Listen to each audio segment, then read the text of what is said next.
வணக்கம் அன்பு நண்பர்களே, இன்றைய கேள்விக்கு நமது நிகழ்ச்சியில் மீண்டும் உங்களை சந்திப்பதில் மிகுந்த மகிழ்ச்சி.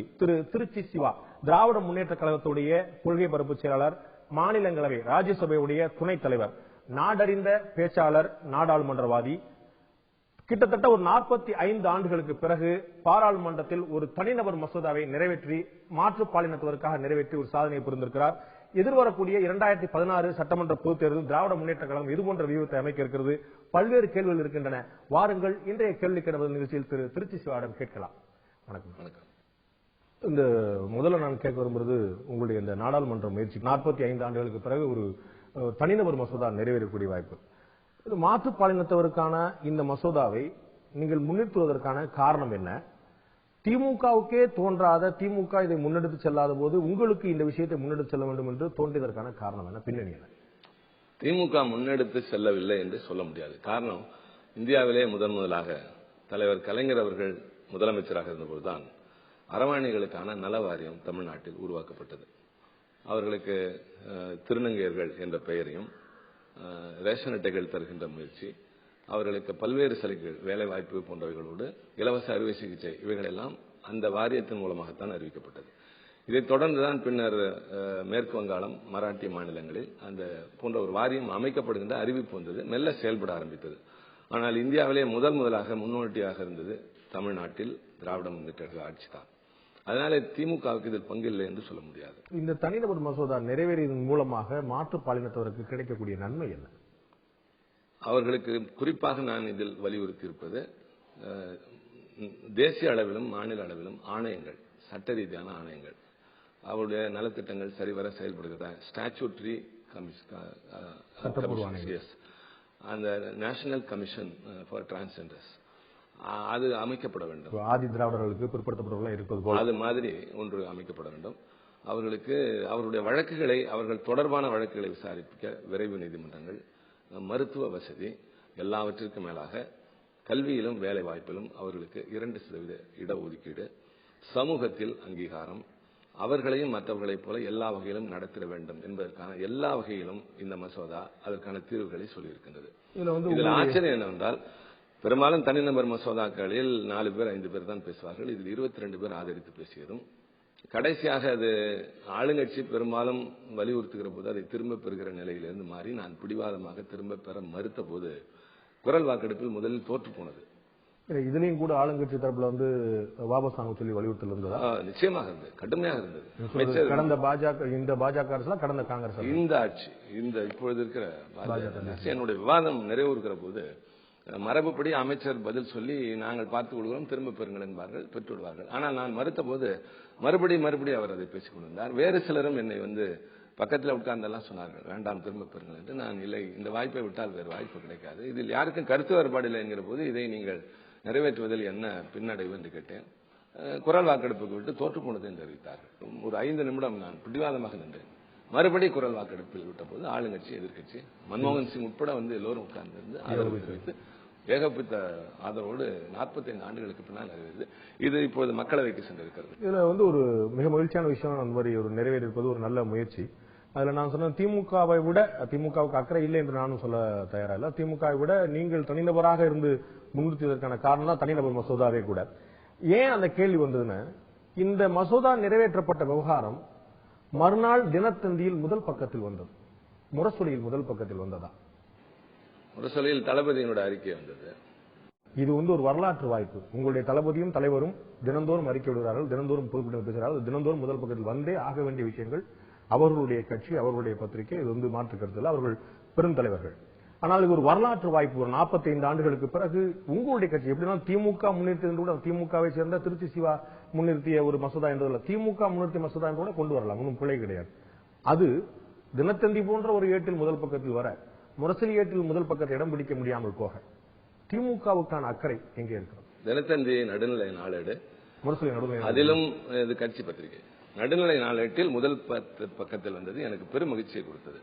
முரசொலியை பொறுத்தவரை இன்றைக்கு செய்தி எடுத்துக்கொண்டால் தலைவருடைய அறிக்கை முதல் பக்கத்திலும், தளபதியினுடைய உயர் பின்னாலும் அப்படித்தான் வரணும். அது மாதிரி தளபதியினுடைய முன்னாள் அமைச்சர் நேருவோ, துரைமுருகனோ, பொன்முடியோ எவ்வளவு பெரிய சாதனைகள் செய்திருந்தாலும் அவர்கள் தலைமைக்கு கட்டுப்பட்டவர்கள், தலைமைக்கு பின்னால் அணிவித்து நிற்கக்கூடியவர்கள். ஆனால் இந்த மசோதா திருச்சி சிவா முன்னிறுத்தியதாக இருந்தாலும் திருச்சி சிவாவுக்கு மட்டுமே சொந்தமானதில்லை. இது ஒட்டுமொத்த நாட்டுக்கு, இந்த ஒட்டுமொத்த சமூகத்துக்கு, ஒட்டுமொத்த அந்த அரவாணிகள் சமுதாயத்துக்கு ஒரு மிகப்பெரிய ஒரு மறுமலர்ச்சியை கொடுக்கக்கூடிய விஷயம். அதுல திமுக பெருமை எடுத்துக் கொள்ள வேண்டாமா? என்னுடைய தம்பி செய்த ஒரு மசோதா எப்படி முன்னெடுத்து சென்ற பிறகு நாடு போட்டிருக்க 45 ஆண்டுகளுக்கு பிறகு ஒரு வரலாறு பதிவாயிருக்கிறது என்று முரசொலி பதிவு செய்திருந்தால் அது இன்னமும் ஆழமான அங்கீகாரமா இருந்திருக்கும். முரசொலியில் இடம்பெறுவதே பெரிய மகிழ்ச்சிக்குரிய ஒன்றுதான். அது எந்த பக்கத்தில் என்பதில்லை. தளபதி என்னுடைய அறிக்கை முதல் பக்கத்தில் வந்ததால் என்னுடையது 3வது பக்கத்தில் வந்தது.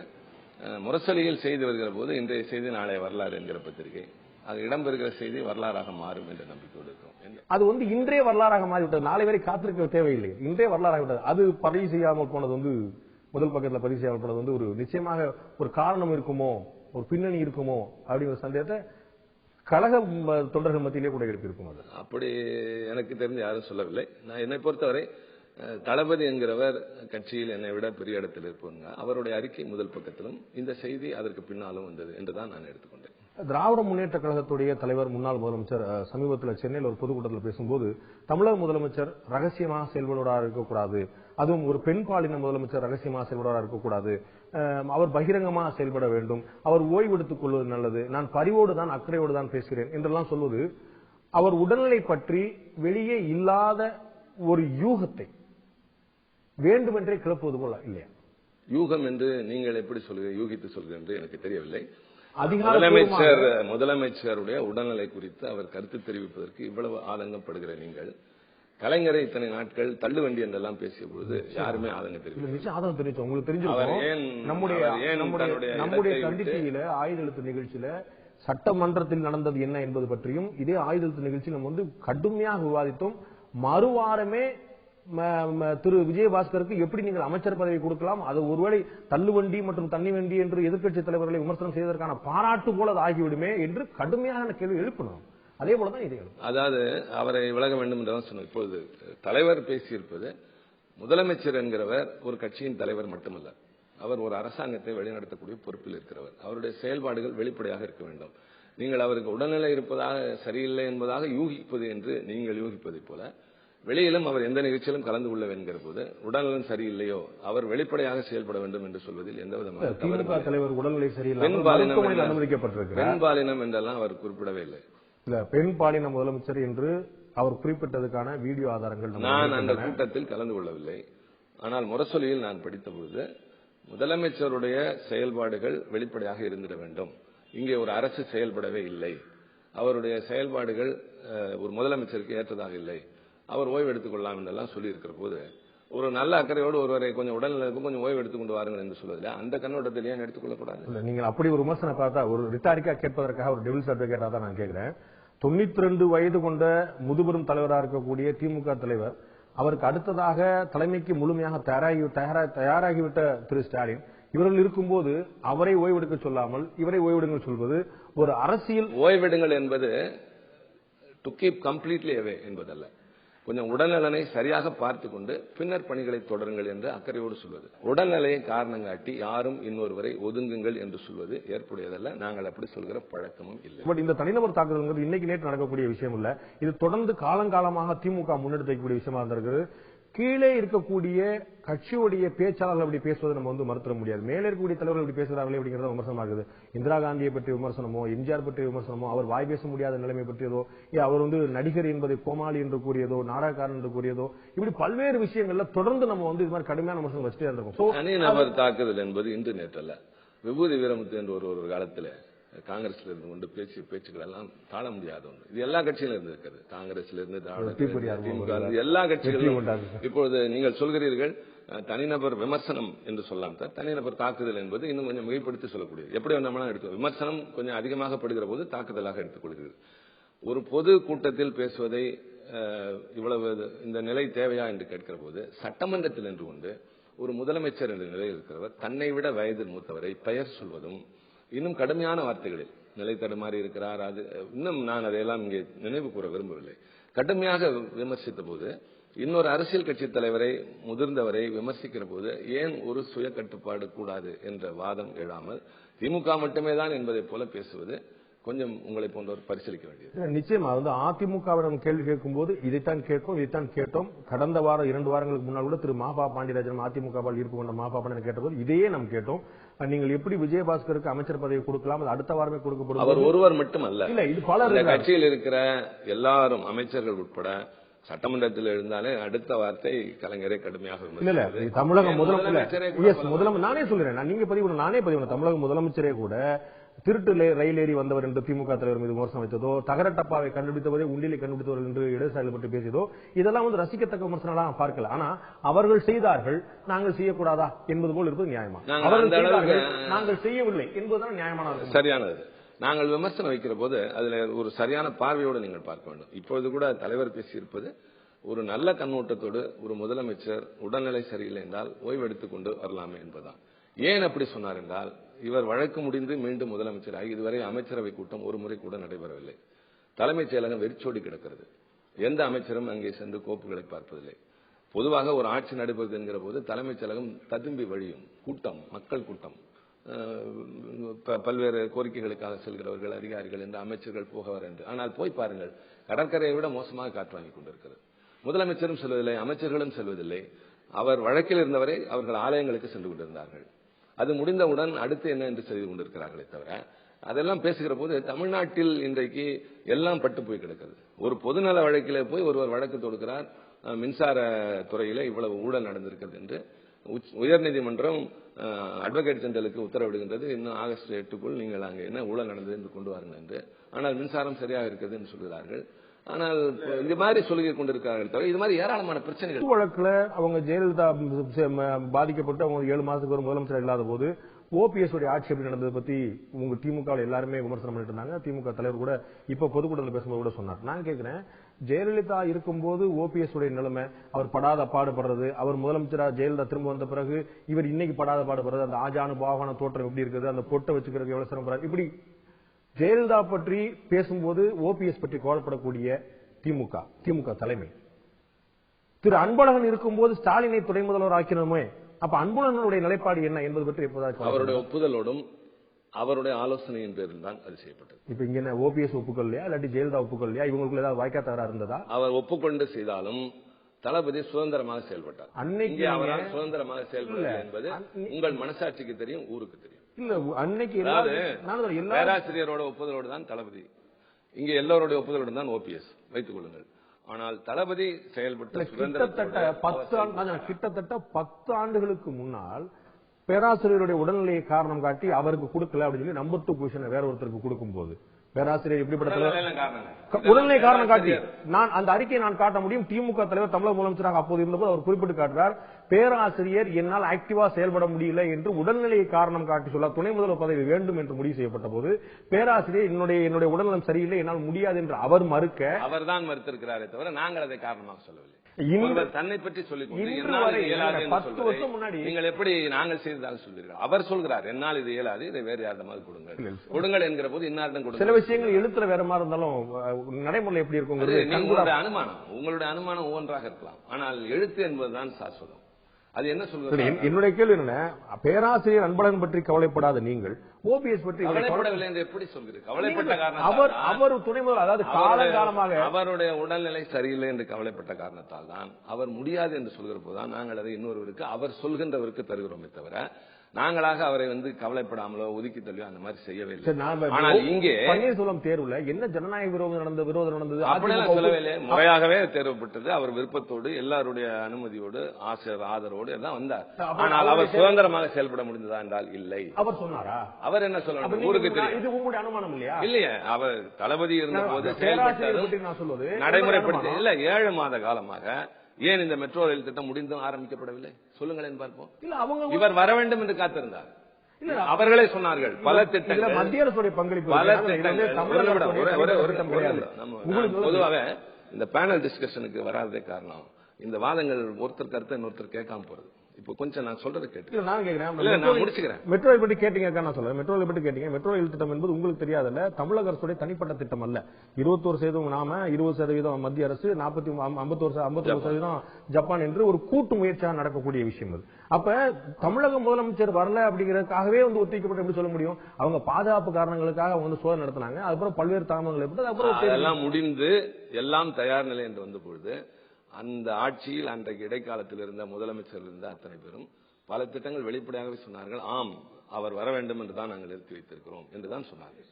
ஆக செயல்படுகின்றது என்று எப்படி செயல்படும் என்றால் மக்களுடைய பயன்பாட்டுக்கு வர வேண்டிய ஒரு பொது பயன்பாட்டு திட்டம் ஒரு தனிப்பட்ட நபருடைய வருகைக்காகத்தான் காத்திருக்கின்றால் அந்த அரசு செயல்படவில்லை என்றுதானே பொருள். அந்த பொறுப்பில் இருக்கிறவருக்கு தன் விருப்பப்படி தன்னுடைய பொறுப்புக்கு ஏற்றபடி செயல்பட முடியவில்லை என்றுதான் இல்ல. இது போன்ற சமரசங்கள் பல முறை செய்யப்பட்டு உங்களுக்கு தெரியாதுல. தமிழக புதிய சட்டமன்றம், புதிய தலைமைச் செயலகம் துவக்கப்பட்ட போது பணி நிறைவு பெறாமல் 2 கோடி ரூபாய்க்கு ஆர்டிபிஷியலாக செயற்கை முறையில் ஒரு செட்டு போடப்பட்டு திரு தோட்டாதரணி தலைமையில செட்டு போடப்பட்டு கொண்டு வரப்பட்டது. அது வந்து அப்ப விமர்சனம் பண்ணாலுமே அதுல வந்து ஒரு இயல்பு புரிந்து கொள்ள முடியுது. ஒரு குறிப்பிட்ட காலக்கெடுக்குள்ள அதை நிறைவேற்ற நினைக்கிறாங்க, செய்யறாங்க. அப்ப ஒரு ஆர்டிபிஷியல் செயல்படுத்த வேண்டும் என்கிற வேகம் செட்டு போட்டு ஒரு டூப்ளிகேட் செட்டு போட்டு ஒரிஜினல் இல்ல கட்டணம். பிரதமர் வருகிறார், அன்றைக்கு இருந்த கூட்டணி கட்சியினுடைய அந்த தலைவர் வருகிறார். அந்த நேரத்தில் அதை நடத்த வேண்டும் என்கிற போது ஒரு இப்பொழுது கூட தான் சாதாரணமான நிகழ்ச்சிக்கே செட்டு போட்டு தான் நடத்துகிறார். முதலமைச்சர் இன்றைக்கு வருவதில்லையே தவிர, முதலமைச்சர் நிகழ்ச்சிகளுக்கு வருவதில்லையே தவிர அவர் ஒரு இடத்திற்கு வருகிறார் என்றால் எத்தனை நடக்குது என்று நீங்களே பாருங்கள். ஒரு பெரிய சமரசம். நான் சொன்னது நீங்கள் ஆரம்பிப்பதற்கு நாங்கள் செய்து கொண்ட சமரசம். நீங்கள் ஆரம்பிப்பாமல் இருப்பதற்கு சொல்லுகிற சமாதானம் இது. நாங்கள் அதை தொடங்குவதற்கு சமரசம் செய்து கொண்டோம். அதில் பெரிய குறைபாடு இல்லை. நீங்கள் தொடங்காமல் இருப்பதற்கு சமாதானம் சொல்கிறீர்கள். ஜெயலலிதாவுடைய சொத்து வழக்கில் இவ்வளவு அக்கறை காட்டக்கூடிய திராவிட முன்னேற்ற கழகம் அந்த கட்சி பிரமுகர்கள் மீதே பல வழக்குகள் இருக்கும் போது அதிலையும் இதே அக்கறை காட்டினால்தான் ஊழலுக்கு எதிராக நீங்கள் இயங்குகிறீர்கள் என்று ஒரு பொருள்பட முடியும். திரு ராசா, திருமதி கனிமொழி இவர்கள் மீது 2G வழக்கு இருந்து கொண்டிருக்கிறது. கலைஞர் டிவிக்கு 200 கோடி ரூபாய் எப்படி வந்தது என்ற கேள்வி இருந்து கொண்டிருக்கிறது. சன் டிவி வந்து தன்னுடைய அதிகாரத்தை திரு தயாநிதிமாறன் மத்திய அமைச்சராக இருந்தபோது தவறாக பயன்படுத்தினார் என்ற வழக்கை எழுதி கொண்டிருக்கிறது. 742 கோடி ரூபாய் அவருடைய சொத்து அமலாக்கத்துறையினால் முடக்கப்பட்டிருக்கிறது. ஜெயலலிதா மீதான சொத்து வழக்கு வந்து 66 கோடி ரூபாய். சன் டிவிக்கான ஒரு சொத்து முடக்கம் வந்து 742 கோடி ரூபாய் முடக்கப்பட்டிருக்கிறது அமலாக்கத்துறையினர். சோ இது போன்ற வழக்குகள் நம்மீது இருக்க இன்னொரு பக்கம் வந்து நம்ம துரத்திக் கொண்டே இருப்பது ஒரு அரசியல் பழிவாங்க நடவடிக்கை இல்லாமல் ஊழல் எதிர்ப்பு. பலே பாண்டே பலே. அதாவது இதை எத்தனை காலம் சொல்லிக் கொண்டிருப்பீர்கள் என்று தெரியாது. இந்த வழக்குகள் இப்பொழுது நடைபெற்றுக் கொண்டிருக்கின்றன. நீங்கள் குறிப்பிட்ட திராவிட முன்னேற்ற கழகத்தை சார்ந்தவர்கள் மீதான வழக்குகள் உச்சநீதிமன்றத்தில் நடைபெற்றுக் கொண்டிருக்கிறது. சிபிஐ விசாரணைகள் வழக்குகள் நடைபெறுகின்றன. வழக்கை தொடுத்தவர்கள் யாரும், வழக்கை எதிர்கொண்டிருப்பவர்கள் நாங்கள். இப்பொழுது அந்த அம்மையார் மீதான வழக்கு எங்கள் சார்பிலும் அதிலே நாங்கள் இணைத்துக் கொண்டிருக்கிறோம். அந்த பணியை நாங்கள் தொடர்கிறோமே தவிர இதில் நாங்கள் குறுக்கீடு செய்திருந்தால் இதில் எங்களுக்கு அக்கறை இல்லை என்றால் எங்கள் மீது சுமத்தப்பட்டிருக்கிற குற்றச்சாட்டு உண்மையா இல்லையா என்பதை அந்த விசாரணையினுடைய முடிவு நிரூபிக்கும்.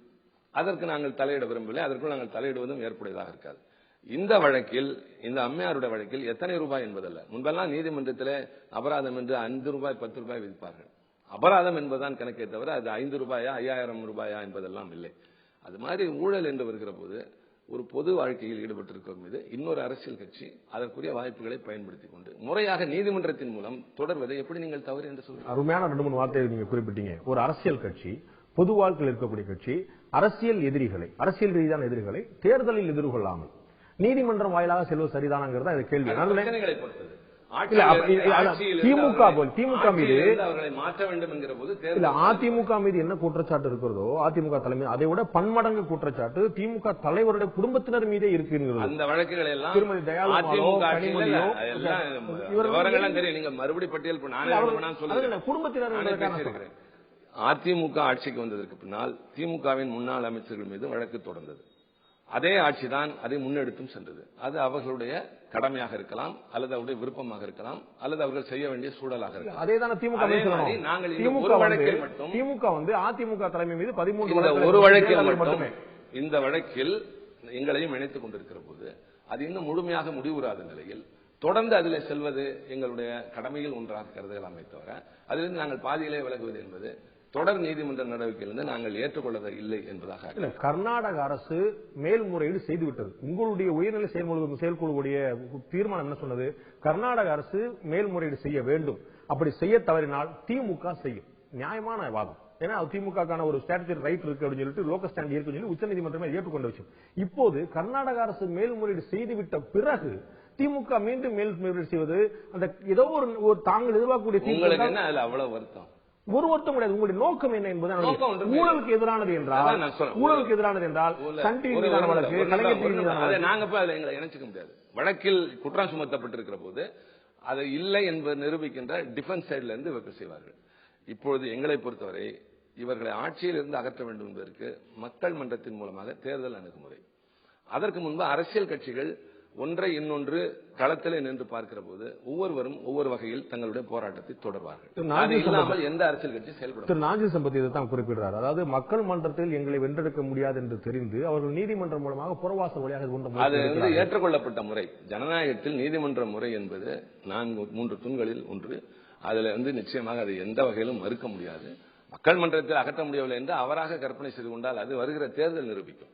அதற்கான முயற்சிகளில் முன்னேற்பாடுகளும் எல்லா கட்சிகளும் இருக்கின்றன. அதற்கு முன்பு நீதிமன்றத்தின் மூலமாக சிலவற்றை அணுகிற போது நீதிமன்றம் என்ன பாபர் மசீதியினுடைய பிரச்சனைங்கிற போது நீதிமன்றம் தீர்ப்பு சொல்லட்டும் என்றுதான் இருந்தார்கள். அரசியல் கட்சிகளுடைய நேரடி பங்களிப்பு குறைவு. எந்த பிரச்சனையில் யாருக்கு தொடர்பு இருக்கிறதோ அவர்கள் அக்கறை செலுத்துவார்கள்.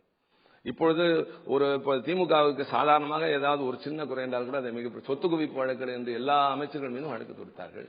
பல முன்னாள் அமைச்சர்கள் மீதான வழக்கு இங்கே கீழ் நீதிமன்றத்தில் விடுதலையானது. அப்பொழுது அதற்கு என்ன சொல்வீர்கள்?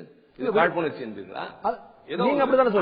ஆக அவர்கள் ஒரு வழக்கு தொடுக்கிறார்கள். ஏன் நீதிமன்றத்துக்கு போனது என்று நாங்கள் கேட்டோமா? நீதிமன்றத்தில் சந்தித்து எங்களை நிரபராதிகள் என்று நிரூபித்துக் கொண்டோம். அது மாதிரி அவர்களை நிரூபித்துக் கொள்ளட்டும், ஏற்றுக்கொள்ளப் போகிறோம். அதற்காக நீதிமன்றம் போவதே கூடாது, இதில் என்ன உள்நோக்கம், இதில் என்ன காரணம், விருப்பம் என்றெல்லாம் கேட்கிற போது உள்நோக்கமும் இல்லை, வெளிநோக்கமும் இல்லை. சாதாரணமான அரசியல் ரீதியான கடமைகளில் ஒன்று. நீங்க சொன்னீங்க நம்ம தேர்தலில் எதிர்கொள்றதுக்கான ஆயத்த ஏற்பாடுகள் நாங்கள் செய்து கொண்டுதான் இருக்கோம், எல்லா கட்சியும் செய்து கொண்டுதான் இருக்கிறோம். என்னுடைய கேள்வி, மற்ற எந்த கட்சிகளையும் விட 2016 தேர்தலை எதிர்கொள்வதற்கு ஒரு கூட்டணி தேவை என்ற நிலைப்பாட்டில் திமுக தான் இருக்கிறதோ என்ற சந்தேகம். நாங்கள் பெரிய கட்சி, அப்படி எதிர்பார்ப்பது தவறு இல்லையே. ஒரு நோக்கத்தோடு செல்கிறோம். எங்களுடைய நோக்கம் யானையை வீழ்த்த வேண்டும். அது திருக்குறள்ல சொல்ற மாதிரி. அந்த நோக்கமே என்னங்கிறப்போ ஒரு பெரிய பணிக்கு போறப்போது இன்னும் பலத்தை சேர்த்துக்குவோம். தன் வழி, துணை வழி, வினை வழி, பிறன் வழி தூக்கி செல் என்ற மாதிரி எங்களுடைய வலிமையை நாங்கள் பெருக்கிக் கொள்கிறோம். ஒரு காரணம் நியாயமானது. இதே காரணம் தான் எல்லா கட்சிகளுக்கும் இருக்கு. எல்லோரும் வேறு வேறு நோக்கத்தில் இருந்தால் நாங்கள் முயற்சி செய்வதில் பொருள் இல்லை. சற்றேறக்குறைய தமிழ்நாட்டில் இருக்கிற எல்லா எதிர்கட்சிகளும் இந்த ஆட்சி தொடர்வதில் நியாயம் இல்லை என்று பேசிக் கொண்டிருக்கிற போது ஒத்த கருத்துள்ளவர்கள் ஓர் அணியில் வந்தால் என்ன என்பதற்கான முன்முயற்சியை நாங்கள் எடுக்கிறோம். இதற்காக கூட்டணிக்கு அலைகிறோம் என்று சொல்ல வேண்டியதில்லை. கூட்டணியை உருவாக்க முயற்சி செய்கிறோம். சாமானியர்கள் யார் விமர்சனம் வைத்தாலும் திமுக, அதிமுக என்று 2 கட்சிகளும் சமத்தட்டில் வச்சுதான் சொல்லுவாங்க. அது விமர்சனமோ பாராட்டோ 2 கட்சி தான். அப்ப இரண்டும் சமபலம் கொண்ட கட்சிகள் என்ற எண்ணத்தை நீங்களும் ஏற்படுத்திக் கொண்டிருக்கும் போது, எங்களுடைய வாக்கு வங்கி யாருக்கும் குறைந்தது என்று சொல்லிக் கொண்டிருக்கும் போது, நீங்கள் அதிமுகவை நேருக்கு நேர் தனியாக எதிர்கொள்ள தயங்குவது ஏன்? கூட்டணி சேர்ந்து அவர்களை வெற்றி கொள்வதால் உங்களுக்கு என்ன சங்கடம்? எனக்கு ஒரு சங்கடம் கிடையாது. நீங்க 89 இருந்து மாறி மாறி ஆட்சி வந்துட்டு இருக்கு, அடுத்த முறை நீங்க ஆட்சி வந்திருப்பாங்க, ஒரு பிரச்சனை. ஆனா நீங்கள் அதிமுக நாங்கள் தனியாக போட்டியிடும் என்று சொல்கிறது, இருக்கக்கூடிய கூட்டணி கட்சி எல்லாம் கலற்றி விடுகிறது. அப்ப அது அசட்டு துணிச்சலோ நல்ல துணிச்சலோ ஒரு தெளிவு திடம் அவர்களிடம் இருக்கிறது. அதை நீங்க அப்படி சொல்லலாம். ஆனால் அப்படி அணுகுமுறை கூடாது என்பதுதான் எங்களுடைய பார்வை. யாரையும் தேவையில்லை, நானே வெல்வேன் என்று சொல்வதை விட இன்னும் 4 பேர் இருந்தால் சேர்ந்து பாடுபடுவோம் என்று சொல்கிற அந்த ஒருமித்த மனப்பான்மை இருப்பதுதான் ஒரு ஆரோக்கியமான அரசியலின் அடையாளம். அப்படி இருக்கும்னு நினைச்சிருந்தீங்கன்னா நீங்க 2006 நீங்க தேர்தலில் வெற்றி பெற்று ஆட்சி அமைக்கிறதுக்கு உங்களுக்கு அறுதி பெரும்பான்மை இல்லாட்டாலும் காங்கிரஸ் துணை உங்களுக்கு ரொம்ப முக்கியமானதா இருந்தது, பாமகவுடைய துணை ரொம்ப முக்கியமானது இருந்தது. ஆனா நீங்க இறுதி வரைக்கும் அவர்களுக்கு அமைச்சர்களை கொடுக்கல, நீங்க அரவணைச்சிட்டு போகக்கூடிய கட்சியா இருந்தாங்க. கேட்டாங்க, நாங்க தரலன்னு உங்களுக்கு யாராவது சொன்னாங்களா? எஸ், திரு தங்கபால் அவர்கள், எஸ் நான் சொல்றேன், திரு தங்கபால் அவர்கள் இதே திருச்சியில் திராவிட முன்னேற்ற கழக மாநாட்டில் திமுக தலைவரை தமிழக முதலமைச்சரை முன்னால் வைத்து பேசினார். எங்களுக்கு பங்கு கொடுத்திருக்கலாம், நாங்க இவ்வளவு நாள் உங்களுக்கு துணை நிற்கிறோம் சொல்லும் போது திமுக தலைவர் தமிழக முதலமைச்சர் அப்போதைய முதலமைச்சர் கருணாநிதி அவர்கள் என்னை முன்னிறுத்தி என் முன்னால் இருந்துட்டு ஆட்சியில பங்கு கேட்கிற அளவுக்கு தங்கபால் இருப்பது எனக்கு வேதனை அளிக்கிறது என்று இதே திருச்சியில் காங்கிரசினுடைய தலைமை சோனியா காந்தி அம்மையார் அவர் கேட்டு எங்கள் தலைவர் மறுத்திருந்தார். இப்பொழுது நான் ஒரு இடத்துல போய் காங்கிரஸோடு கூட்டணியில் இருக்கிற போது அங்கு நின்று கொண்டு அமைச்சரவையில் எங்களுக்கு என்ன நடந்தீர்கள் என்று நான் கேட்டால் நான் அந்த நிலையில் இல்லை. நீங்க பயன்படுத்திய வார்த்தை அரவணைத்து செல்வது, அரவணைத்து செல்வது அதுதான். அதாவது அந்த கட்சியில் இருக்கிற ஒருவர் சொல்கிற கருத்தும் 2 தலைவருடைய உணர்வுகள் என்ன என்று தெரியாது. அந்த கட்சியின் தலைமை வேண்டாம் என்று கூட சொல்லியிருக்கலாம். அது உங்களுக்கும் எனக்கு தெரியாது, தங்கபாலுக்கு கூட தெரியாமல் இருக்கலாம். அந்த கட்சியின் தலைமை எங்களுக்கு இப்பொழுது ஆட்சியில் பங்கு வேண்டாம் என்று சொல்லியிருக்கலாம். அது எப்படி உங்களுக்கு தெரியும்? இப்ப அதான் ஏன் கேக்குறேன்னா, இப்ப திரு இளங்கோன் அவர்கள் மாநில தலைவரும் திரு ஸ்டாலின் அவர்கள் கட்சியுடைய பொருளாளரும் பேசிக் கொண்டிருக்கும் போது ஒரு பொதுக்கூட்டத்தில் பேசும்போது திரு ஸ்டாலின் அவர்கள் தேர்தல் கூட்டணி அமைகிறதோ இல்லையோ இந்த ஆட்சி அமற்றுவதற்காக நாங்கள் கூட்டணி ஏற்கனவே அமைத்து விட்டோம் அப்படின்னு சொன்னார். தேர்தலுக்கான கூட்டணியாக இல்லாவிட்டாலும் கூட இந்த கூட்டணி நிச்சயமாக தொடர்கிறது என்று கூறினார். அதன் பிறகு இதே திருச்சியில திரு இளங்கோன் ஒரு விளக்கம் அளிக்கிறார். நாங்க தேர்தல் கூட்டணி பற்றி எல்லாம் பேசல என்று. அதாவது இப்ப எப்படி ஆயிப்போச்சு, கூட்டணி பற்றிய வலியுறுத்தல்களை திமுக சொல்ல மற்ற கட்சியினர் இல்ல நாங்களாம் அப்படி பேசல என்று விளக்கம் அளிக்க இது திமுக இயங்குவதும் மற்றவர்கள் மறுப்பதும் போல ஒரு தோற்றத்தை ஏற்படுத்துகிறது. இது ஒரு ராஜதந்திரம், எதிரியை ஏமாற்றுகிற முயற்சி. இவர்கள் ஒன்று சேரவில்லை என்று எங்களுடைய எதிரில் இருக்கின்ற அதிமுக போன்றவர்கள் இவர்கள் ஒன்று சேர மாட்டார்கள் என்று இருக்கிற போது நாங்கள் பொறுத்திருந்து அந்த நேரத்தில் என்ன முடிவெடுப்போமோ அப்படி எடுப்போம். அதுவரை அடுத்தவர்களை இந்த கேள்வி நான் இன்னும் தொடர்றதுக்கான காரணம் பாருங்க. பாட்டாளி மக்கள் கட்சியோட நிறுவனருடைய இல்ல திருமண விழால அப்ப எல்லா கட்சி தலைவர்களும் ஒருங்கிணைந்து போகக்கூடிய ஒரு வாய்ப்பு ஏற்பட்டது. அப்ப திமுக தலைவர் சொல்றார், மதிமுகவுக்கு எங்களுக்கும் கூட்டணி அமையுமானால் நான் மிகுந்த மகிழ்ச்சி அடைவேன் என்று சொல்றார். அப்ப கூட்டணி அமையுமா இல்லையா பற்றி கேள்வி எழவே இல்லை. திரு வைகோ சொல்லல. ஆனா திமுக தலைவர் சொல்றார் இது பற்றி கூட்டணி அமைந்தால் நான் மகிழ்ச்சி அடைவேன் சொல்றார். கூட்டணி அமைந்தால் மகிழ்ச்சி. இன்னொரு சந்தர்ப்பத்தில் திரு வைகோ திரு விஜயகாந்த் பற்றி பேசும்போது அவர் ஒரு சிறந்த தலைவர், என்னை பாராட்டிப்பார், நான் மகிழ்ச்சியா இருக்கேன். இது கூட்டணிக்கு இட்டு செல்லுமானால் எனக்கு மகிழ்ச்சி தான், இப்போதைக்கு சொல்ல முடியாது. இந்த கூட்டணி கூட்டணி கூட்டணி என்ற வார்த்தையை அதிகமாக பிரயோகிக்கக்கூடிய கட்சியாக திமுக இருக்கிறது. அதிமுக நாங்கள் யாரையும் சேர்த்துக் கொள்வதில்லை என்று சொல்வார்கள். சொல்லவில்லை என்றாலும் அனுமானத்திலே வைத்திருப்பார்கள், இவர்கள் சேர்ப்பார்களா மாட்டார்கள் என்று. But we keep our doors open. பாட்டாளி மக்கள் கட்சிக்கு இருக்கக்கூடிய துணிச்சல் கூட ஒரு மாபெரும் கட்சியா இருக்கக்கூடிய திமுக இல்லையா? இது வேற துணிச்சல் அவர்களுக்கு இருக்கிறது, எங்களுக்கு இல்லை என்றெல்லாம் கூட நீங்கள் கருதலாம். எங்களை பொறுத்தவரை ஒரு சரியான கூட்டணி அமைத்து இந்த ஆட்சியை அகற்றுவது என்பது முதல் கடமை. நானாக பார்த்துக் கொள்கிறேன் என்று போய்விட்டு அந்த உடனே நீங்கள் சொல்லுங்கள் எதற்காக இவ்வளவு அதீத தன்னம்பிக்கையோடு இன்னும் சொல்ல ஓவர் கான்பிடன்ஸ் அதீத நம்பிக்கையோடு சென்றீர்கள், இப்போது நீங்கள் 2 பேரை சேர்த்திருக்கலாம் என்று அப்போது நீங்கள் ஒரு கேள்விக்கு என்ன பதிலில் கூட பேச நேரிடும். எங்களை பொறுத்தவரை கிளம்புகிற போது தெளிவாக திட்டமிட்டு கிளம்புவோம், திரும்புகிற போது வெற்றியோடு திரும்புவோம். கூடவே இருந்த திரு திருமாவளவன் அவர்கள் இப்போது இருக்கிறாரா என்றே தெரியவில்லை. உங்க கூட நீங்க புதிய கட்சியில சேர்ப்பது பற்றி பொறுத்திருந்து பாருங்கள். திரு திருமாவளவன் அவர்கள் ஆட்சியில் பங்கு கிடைக்க வேண்டும், கூட்டணி ஆட்சி, அமைச்சரவையிலும் கூட்டணி என்பது அமைய வேண்டும் என்று தொடர்ந்து ஒரு இயக்கத்தை முன்னெடுத்து அனைத்து கட்சிகளுடைய ஆதரவை காங்கிரஸ் உள்ளிட தேமுதிக மதிமுக எல்லா கட்சிகளுடைய ஆதரவையும் பெற்றுக் கொண்டிருக்கார். இது திமுகவுக்கு விடக்கூடிய ஒரு நெருக்கடியா? அது அவருடைய கருத்து, அவருடைய விருப்பம். எதை எப்படி முடிவெடுக்கும் என்பது எங்கள் தலைவருக்கு தெரியும். இப்ப ஒரு தமிழகத்தில் ஒரு சட்டம் ஒழுங்கு பிரச்சனை ஒன்று ஏற்பட்டதுன்னா அது உடனடியாக அதுல ஒரு அரசியல் ரீதியாக ஒரு பயன்படுத்திக் கொள்ளக்கூடிய வாய்ப்பு கொண்டது எதிர்கட்சி. ஆனால் ஆம்பூர்ல இவ்வளவு பெரிய கலவரம் நடந்து ஒரு 3 நாட்கள் பெரிய பிரச்சனை இருந்து ஒரு வாரத்துக்கு 140 நாள் தடை உத்தரவு போடுற அளவுக்கு நிலைமை ஏற்பட்ட பிறகு கூட திமுக அது பற்றி அதிகாரப்பூர்வமாக மௌனம் காப்பது ஏன்? தயவுசெய்து இதில் ஒரே ஒரு திருத்தம். இது மாதிரி ஒரு நிகழ்வினை அரசியல் ஆதாயத்திற்கு பயன்படுத்திக் கொள்ள வேண்டியது ஒரு அரசியல் கட்சியினுடைய தன்மை. எங்களுடைய நோக்கம் அப்படி அல்ல. அரசாங்கம் செய்ய தவறுகின்ற காரியங்களை, செய்வதால் ஏற்படக்கூடிய குளறுபடிகளை, செய்யாததால் ஏற்படக்கூடிய சில பாதகங்களை எடுத்து சொல்வது எங்கள் கடமை. தமிழ்நாட்டில் தினந்தோறும் லாக்அப் சாவுகள் எத்தனை நடைபெறுகின்றன என்று பட்டியல் போட்டுக் கொண்டிருக்கிறோம். தமிழ்நாட்டில் எத்தனை வெடிப்பறி கொள்ளைகள், எத்தனை வீடு புகுந்து கொள்ளைகள், கொலைகள், எத்தனை பேரும் சுதந்திரமாக தெரிகிறார்கள் என்பதையும் பட்டியல் போட்டு சொல்கிறோம். அந்த வகையில் நடைபெறுகிற ஒரு நிகழ்வாக அது நடைபெற்ற போது கொஞ்சம் பெரிதாக நடைபெற்றது.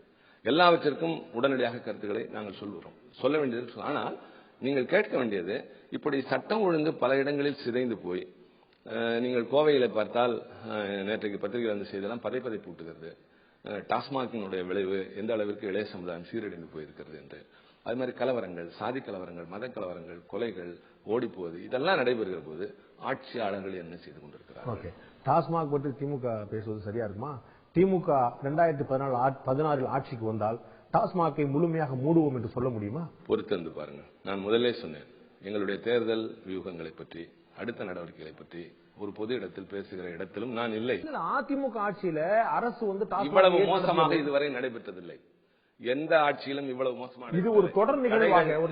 பள்ளிக்கூடங்களை விட ஒரு ஊரில் இந்த கடைகள் அதிகமாக இருக்கின்றன.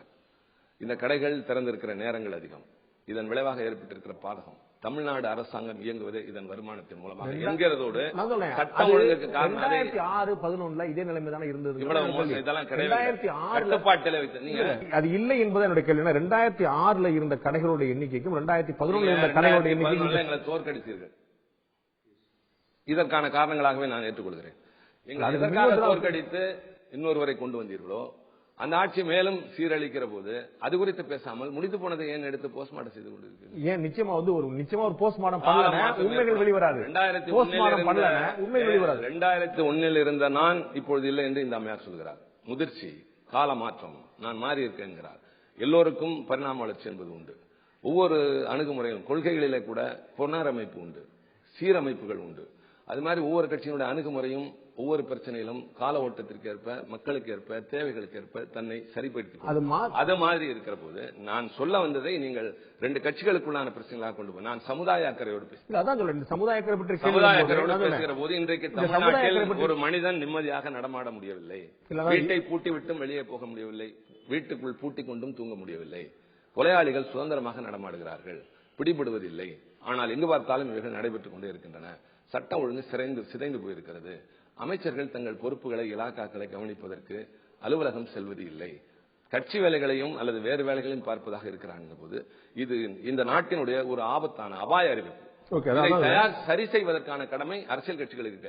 இதில் நீ முந்தா நாள் என்ன செய்தாய், நேற்று என்ன செய்ய என்பதை விட இன்றைக்கு ஏற்பட்டு இருக்கிற இந்த பாதிப்பு நாளை என்ன விளைவுகளை ஏற்படுத்தும் என்பதை சரி செய்ய வேண்டிய கடமை உங்களுக்கு இருப்பதனால தான் அந்த கேள்வி திரும்ப திரும்ப வைக்கிறேன். அந்த கடமை உங்களுக்கு இருப்பதா சொல்ற 2006 இருந்து 2011 வரைக்கும் இதே கேள்வி வச்ச போது சுற்றி இருக்கக்கூடிய இடத்துல நெருப்பு இருக்கும்போது நடுவில் மட்டும் கற்பூரம் இருக்க முடியாது என்று விளக்கம் கொடுத்தது 1971. அதான் அண்ணா சொன்னாரு, எம்ஜிஆர் சொன்னாரு, பல விஷயங்கள் 1971 சொன்னது இல்ல. 2006-11 திமுக தலைவர் முதலமைச்சர் மதுவிலக்கு ரத்து செய்த போது சொன்னது. அது அடுத்து எம்ஜிஆர் காலத்திலையும் அது தொடர்ந்து எம்ஜிஆர் தான் வந்து மதுவிலக்கு கொள்கைக்கான இரண்டாவதாக எங்களுடைய கட்சியில் அவர் இருந்த பொழுது மது விலக்கு பிரச்சாரத்தினுடைய தலைவராக அவரை தான் போட்டணும்.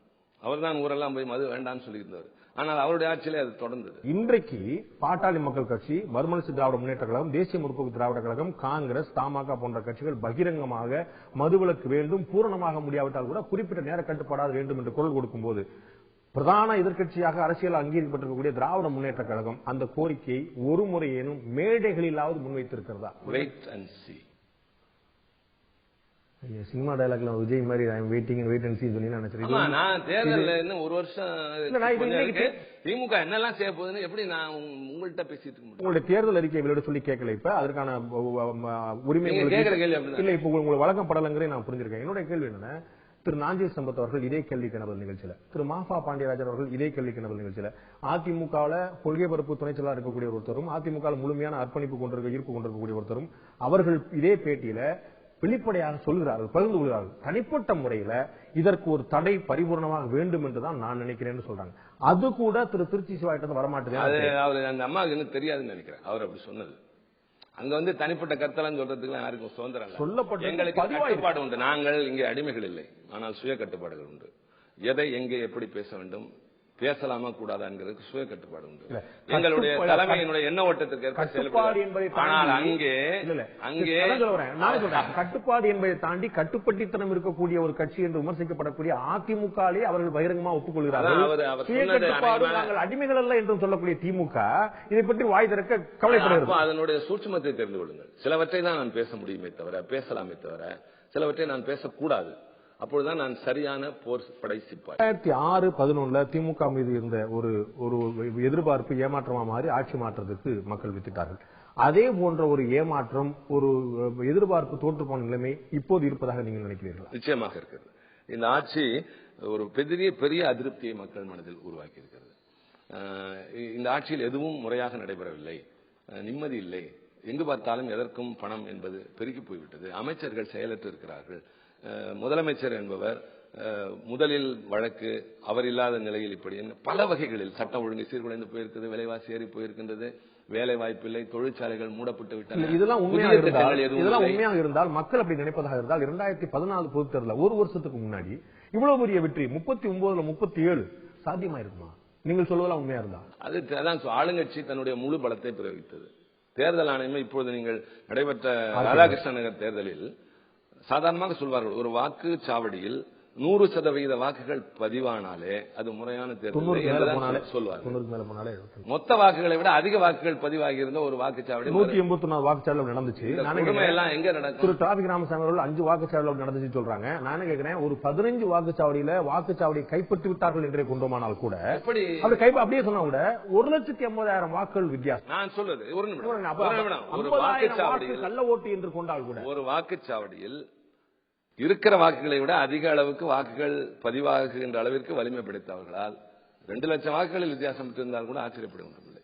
37 இடங்களை வெற்றி பெறுவதெல்லாம் சாதாரணம். இல்ல 37 இடங்களிலும் தேர்தல் ஆணையத்தினுடைய துணையும் நான் அப்பொழுது என்னுடைய கட்சியின் சார்பில் தேர்தல் ஆணையத்திடம் கொண்டு போய் நான் புகார் எல்லாம் கொடுத்துட்டு வந்தேன். ஒரு பரிசுத்தமான தேர்தல் நடந்துருச்சுன்னு நான் சொல்ல வரல. என்னுடைய கேள்வி என்ன, இந்த வித்தியாசம் பாருங்க. 2006 திமுக ஆட்சி அமைந்த போது கிட்டத்தட்ட ஒரு 110 தொகுதிகள்ல முதலிடத்துக்கும் 2ஆம் இடத்துக்குமான வித்தியாசம் 10,000 வாக்குகளுக்கும் குறைவு. கிட்டத்தட்ட 110 தொகுதிகள். 2014 பொது தேர்தலில் 39ல 37 ஜெயிச்சாலும் இந்த வாக்கு வித்தியாசம் வந்து சராசரியாக 70,000 இருந்து 1 லட்சம் வரை.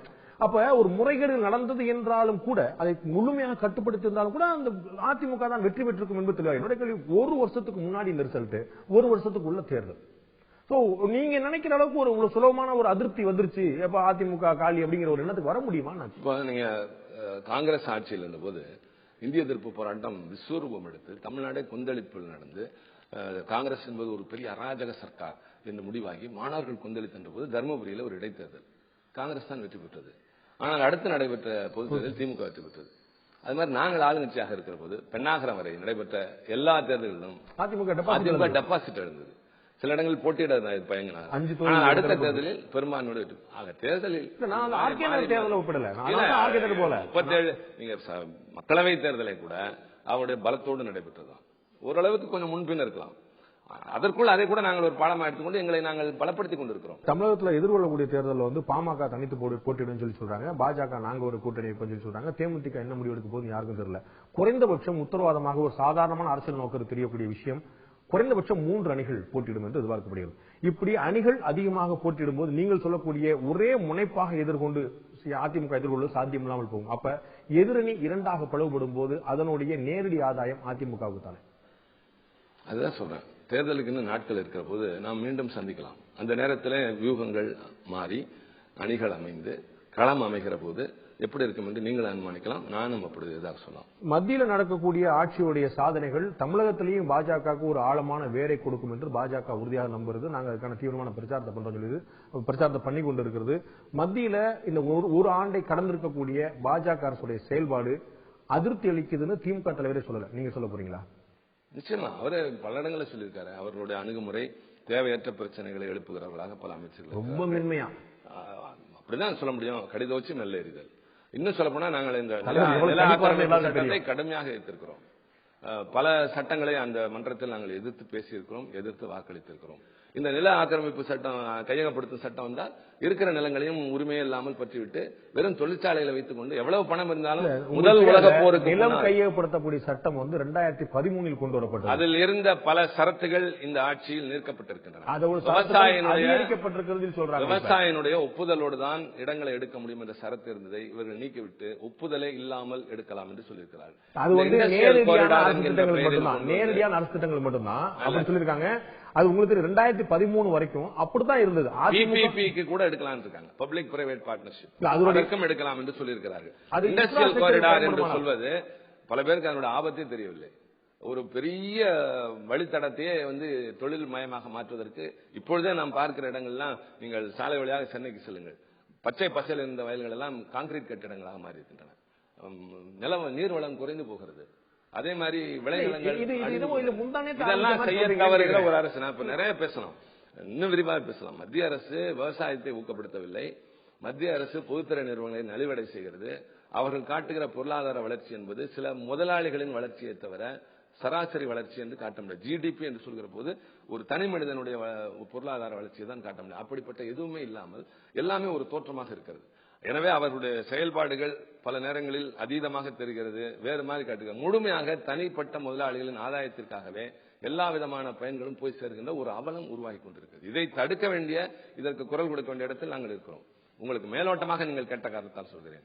அந்த கட்சி இப்பொழுது அந்த ஆட்சி செய்து கொண்டிருக்கிற எந்த நடவடிக்கையும் மகிழ்ச்சி தரக்கூடியதாக இல்லை என்பதுதான் உண்மை. முன்வாரியத்தில் வந்து 1 லட்சம் கோடி ரூபாய்க்கு மேல முறையீடு நடந்திருக்கு சொல்லி உயர்நீதிமன்ற ஒரு வழக்கு தொடரப்பட்டிருக்கு. அதுல வந்து முக்கியமான பிரச்சனை பாத்தீங்கன்னா ஒரு 3 முக்கியமான மின் திட்டங்கள், மேட்டூர் அணை மின் திட்டமோ அதே போல வட சென்னை 1, 2, 3 திட்டங்கள் 2011 முடிக்கப்பட்டிருக்க வேண்டிய திட்டங்கள், 2011 செப்டம்பர் அக்டோபர்ல முடிக்கப்பட்டிருக்க திட்டங்கள், 2011 மே வரைக்கும் ஆட்சியில் இருந்தது நீங்க. அப்ப அதுல ஒரு முறைகேடு நடந்திருந்தா அதுக்கு வந்து பெரும் பொறுப்பு எடுக்க வேண்டியது திமுக. இல்ல, முடித்திருக்க வேண்டிய திட்டம் 2011. அதுக்கு பின்னாடி 4 ஆண்டுகள் உண்டு. அவர்கள் அடுத்த ஆண்டே முடித்திருக்கலாமே. நீங்க 2011 ஏன் முடிக்கலங்கிற கேள்வி. அது முடிகிற தருவாயில் இருந்ததுதான். முடிகிற தருவாயில் நீங்க அந்த திட்டங்கள் தொடங்கப்பட்டது எங்களால். ஆமா, அந்த திட்டங்கள் தொடங்கி முன்ன வந்து முடிகிற தருவாயில் இருந்ததும் எங்களுடைய ஆட்சியில் தான்.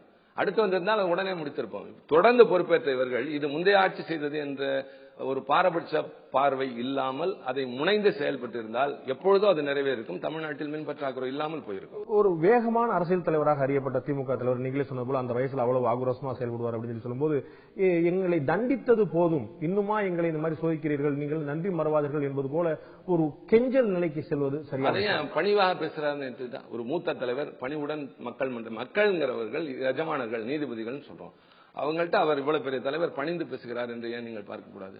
இல்ல, இது பணிந்து பேசினா எங்களை தண்டிக்கிறது போதும் சொல்லும்போது இந்த மாதிரி வார்த்தைகள்லாம் பயன்படுத்த ஏன் அப்படி நாங்க வேற மாதிரி பேசினோம்னா ரொம்ப திமிரியா அடங்கி பேச மாட்டாங்க, அப்படியும் பேசுவீங்க. இல்ல, நாங்கள் செய்த சாதனைகள் உங்களுக்கு எட்டவில்லையா அப்படிங்கிற கேட்டோம். அப்படி கேட்கறதுக்கும் எங்களை தண்டித்தது போதாதான் சொல்லும் போது நம்ம நல்லது செய்தவர்களை நீங்கள் புறக்கணிக்கிற போது என்ன ஏன் இப்படி தண்டிக்கிறீங்கன்னு வீட்டுல கேட்கறது இல்லையா? அது மாதிரி கேட்கறேன். முல்லை பெரியார் அணைக்கு வந்து விடுதலை புலிகளால ஒரு மிரட்டல் இருக்குன்னு சொல்லி சொல்லும்போது அவங்க கடைசியில் அவங்க அறிக்கையை வந்து உச்சநீதிமன்றம் தாக்கல் செய்த அறிக்கையை பிரமாண பத்திரத்தை நாங்க வாபஸ் வாங்க சொன்னாங்க, வேறு தாக்கல் செய்து சொன்னாங்க. அதுல திமுக தலைவர் கடுமையான கண்டனத்தை வந்து இல்லாத ஒரு விஷயத்தை நீங்க எப்படி சொல்லாதுனாங்க. மதிமுக பாமக எல்லா கட்சியும் கேட்டது.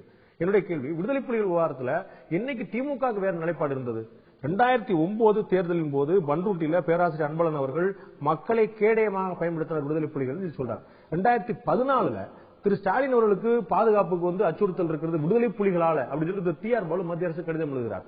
இப்படி பல சமயங்கள்ல புலிகள் பற்றிய விமர்சனங்களை திமுக வைத்திருக்கிறது. அப்படியா கொடுத்தாரு இல்லையா? எஸ், நம்ம வந்து ஊடகங்களை கொண்டுதான் நான் காட்ட முடியும் உங்களுக்கு. உயிருக்கு அச்சுறுத்தல் இருக்கு, பல பிரச்சனைகளால காரணமா அடிப்படைவாதிகள் காரணமா விடுதலை புலிகளையும் குறிப்பிட்டார். 2014 அப்ப கொடுக்கறாங்க. ஆனா விடுதலை புலிகளாலன்னு சொல்லல. இல்ல LTTE உள்பட அப்படின்னு கோட்படுறாரு. LTTE உள்பட மாதிரி சொல்றீங்களே, கிடையாது. பல்வேறு காரணங்கள். இதுலயுமே உச்சநீதிமன்றத்துல தமிழக தாக்கல் செய்த விஷயத்திலுமே இஸ்லாமிய அமைப்புகள் மற்றும் இல்லன்னு சொல்லிட்டாங்க. அப்புறம் எங்க வந்து 2014 LTTE இல்ல, 2014 அவர் குறிப்பிடல. எனக்கு தெரிஞ்ச அவர் அப்படி சொல்ல. சரி, ஓகே. 2009 திரு அன்பழகன் பேசினார் பண்ருட்டில. அது 2009 வேறங்க. அவர் சொன்னது வேற, அந்த நிலைமை வேற. போர் உச்சகட்டத்தில் இருக்கும்போது எல்லாரையும் காப்பாற்றுகிற முயற்சியில் தான் ஈடுபட்டோம் நாங்க. அங்க இருக்கிற மக்கள் விடுதலை புலிகளை வந்து நாங்க ஆதரிச்ச மாதிரி யாரும் ஆதரிக்கல. இடையில சில நிலைப்பாடுகள் அந்த சகோதரத்துவம் வந்தப்ப எங்க தலைவர் வந்து அது ஒரு காரணமா சொன்னார். பின்னாளில் அவர்களே ஒருமித்த கருத்தில் போராட ஆரம்பித்த போது போராட்டத்தில் வெற்றி பெற வேண்டும், மக்கள் பாதுகாக்கப்பட வேண்டும், இலங்கை அரசினுடைய அட்டூழியம் நிறுத்தப்பட வேண்டும் என்பதை மட்டுமே இலக்காக இன்னொரு நாட்டிலிருந்து இதற்கு மேல் செய்ய முடியாது. இன்னும் த்ரூ இந்தியன் கவர்மெண்ட் என்கிற போது அந்த அரசாங்கத்தை நாங்கள் புரிய வைத்து அவர்களோடு பேசி இலங்கை பிரச்சனையை தீர்ப்பதற்கான எல்லா முயற்சிகளும் ஈடுபட்டோம். அதனால திமுக தெளிவாகவே இருந்தது. அந்த புலிகள் பிரச்சனையில உங்களுக்கு வந்து ஒரு பதிவு இருப்பது உண்மையானால் 2009 11 வரைக்கும் நீங்க ஆட்சியில் இருந்தீங்க, மத்தியிலையும் உங்களுடைய அரசு தான் இருந்தது. அப்ப போர் முடிந்து விட்டது, புலிகள் வந்து அழிக்கப்பட்டு விட்டார்கள். இப்போதாவது விடுதலை புலிகள் மீதான தடையை நீக்குங்கள் என்று அந்த 2 வருஷத்துல ஒரு முறையாக கேட்டிருக்கீங்களா? தடை இன்று வரை தொடர்கிறது. ஒரே ஒரு முறையாவது பகிரங்கமாக கடிதம் புலிகள் மீதான தடை தொடர்வது நியாயமில்லை, தடை விலக்கு என்று ஒரு முறையாவது திமுக கேட்டிருக்கிறதா? இந்த அமைப்பை இல்லாத போது அப்படித்தானே? எஸ், அப்படி நீங்க சொல்லும் போது இல்ல, நீங்க தான் சொல்றீங்க. இப்ப அமைப்பு இல்லன்னு மத்திய அரசு இல்லன்னு இலங்கை அரசு அறிவிச்சிருக்கு. எஸ் இல்லையா? ஆமா. இலங்கை இல்லாத அமைப்புக்கு எப்படி தடை விதிக்கிறது, தடை நீக்கிறது? தடை விதிச்சிருக்கு மத்திய அரசு. தடை விதிக்க விளக்கு நீங்க கேட்கலாமே. புலிகள் மீது பற்றும் பதிவும் கொண்டிருக்கக்கூடிய திமுக சப்போசிங் ஒரு வழக்கு நீதிமன்றத்தில் வழக்கு தொடுத்தவரோ அல்லது குற்றம் சாட்டப்பட்டவரோ அவர் இறந்து போகிறார் என்றால் அந்த வழக்கு முடிந்து போகுது என்று அர்த்தம். அதற்கு முன்பு அவரை வழக்கிலிருந்து விடுவிக்குங்கள் என்றெல்லாம் கேட்க வேண்டிய அவசியமே இல்லை. நன்றி திரு திருச்சி. இவ்வளவு நேரம் உங்களுடைய கருத்துக்களையும் உங்களுடைய நேரத்தையும் எங்களுடைய பகிர்ந்தோடு நன்றி. உங்களுடைய நல்ல நோக்கங்கள் நிறைவேற எங்களுடைய வாழ்த்துக்கள். நன்றி.